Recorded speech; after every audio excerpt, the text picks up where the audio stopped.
Hi, ഞാൻ ഇന്ന് വന്നിട്ടുള്ളതൊരു വാൾ decker idea ആയിട്ടാണ് കേട്ടോ. അപ്പം ഈ വീഡിയോയിൽ കാണുന്നത് പോലെ ഒരു കാർഡ്ബോർഡ് റൗണ്ട് ഷേപ്പിൽ കട്ട് ചെയ്തെടുക്കുക. ഞാനിവിടെ ബ്ലൂ കളർ A4 ഷീറ്റാണ് യൂസ് ചെയ്തിട്ടുള്ളത്. അത് റൗണ്ട് ഷേപ്പിൽ തന്നെ കട്ട് ചെയ്തെടുക്കണം, അതിൻ്റെ സെൻട്രലും കൂടി കട്ട് ചെയ്തെടുക്കണം. എന്നിട്ട് ഗമ്മ് നന്നായിട്ട് കാർഡ്ബോർഡിൻ്റെ മുകളിൽ തേക്കുക. അതിനുശേഷം നമ്മൾ ഈ A4ലേക്ക് ഒട്ടിച്ചു കൊടുക്കുക. എന്നിട്ട് A4ൻ്റെ രണ്ട് സൈഡും ഉൾവശവും പുറംവശവും കട്ട് ചെയ്ത് കൊടുക്കണം. കാരണം നമ്മൾ റൗണ്ട് ഷേപ്പ് ആയതുകൊണ്ട് കട്ട് ചെയ്ത് കൊടുത്ത് ഒട്ടിക്കുന്ന സമയത്ത് കുറച്ചും കൂടി വൃത്തിയായിട്ടിരിക്കും. അതിനുശേഷം നമ്മൾ ഉണ്ടാക്കുന്നത് ഒരു ഫ്ലവറാണ്. വൂളൻ ത്രെഡ് യൂസ് ചെയ്തിട്ടാണ് ഫ്ലവർ ഉണ്ടാക്കുന്നത്. അതിനായിട്ട് ഞാനിവിടെ യൂസ് ചെയ്യുന്നത് ഐസ് സ്റ്റിക്കാണ്. ഐസ് സ്റ്റിക്കിൻ്റെ മുകളിലേക്ക് ചുറ്റി കൊടുക്കുക. ഈ ഫ്ലവർ ഉണ്ടാക്കുന്ന വീഡിയോ ഞാൻ ഇതിന് മുമ്പ് ചെയ്തിട്ടുണ്ടായിരുന്നു. നിങ്ങൾക്കതൊന്ന് നോക്കിയാൽ കൂടുതൽ ക്ലിയർ ആവും.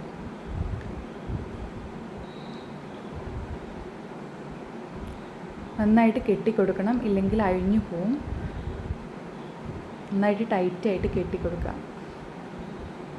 അതിനുശേഷം നമ്മൾ ആ ഫ്ലവർ ഒന്നും കൂടി ഭംഗി കൂട്ടാൻ വേണ്ടിയിട്ട് നമ്മൾ ആ ഫ്ലവറിലേക്കൊരു ഗോൾഡൻ കളർ ബീഡ്സ് കൊടുക്കുന്നുണ്ട് കേട്ടോ.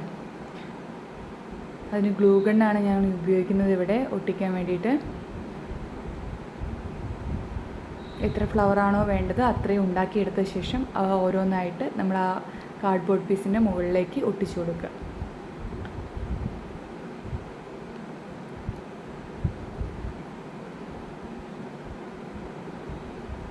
ഇനി അടുത്തതായിട്ട് നമ്മൾ അതിന് ഹാങ്ങിങ് ആയിട്ടുള്ള ഭാഗം ഉണ്ടാക്കാൻ വേണ്ടിയിട്ടാണ് നോക്കുന്നത്. അതിനും വൂളൻ ത്രെഡ് തന്നെയാണ് യൂസ് ചെയ്യുന്നത്. സെയിം കളറാണ് യൂസ് ചെയ്യുന്നത്.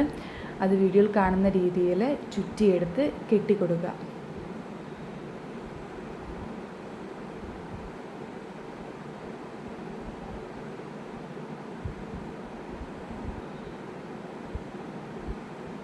വളരെ സിമ്പിളായിട്ടുള്ളൊരു ക്രാഫ്റ്റ് ഐഡിയ ആണ്.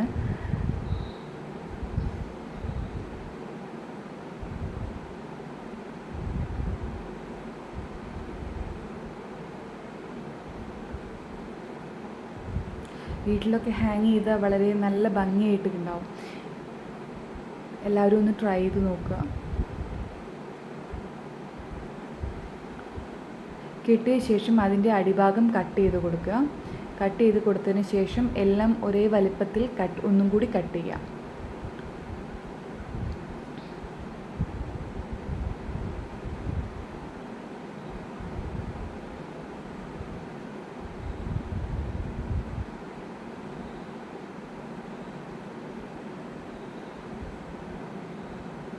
അതിനുശേഷം നമ്മളൊരു സൂചി നൂല് ഉപയോഗിച്ച് അതൊന്ന് ജസ്റ്റ് കോർത്ത് കൊടുക്കുന്നു.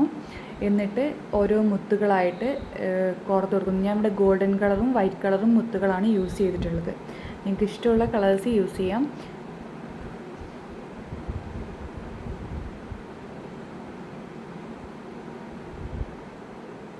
ഇങ്ങനത്തെ 3 ഹാങ്ങിങ് ടൈപ്പാണ് നമുക്ക് ഉണ്ടാക്കിയെടുക്കേണ്ടത്.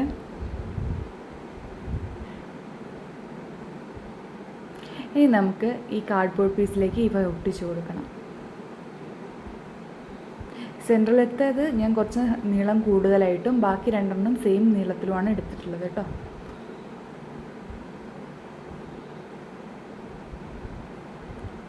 അതിൻ്റെ മുകളിലേക്ക് നന്നായിട്ട് ഒട്ടിച്ചു കൊടുക്കുക.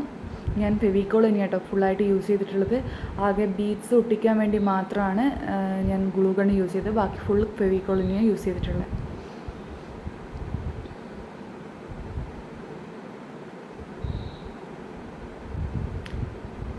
ഇതാണ് നമ്മുടെ final look. Thanks for watching.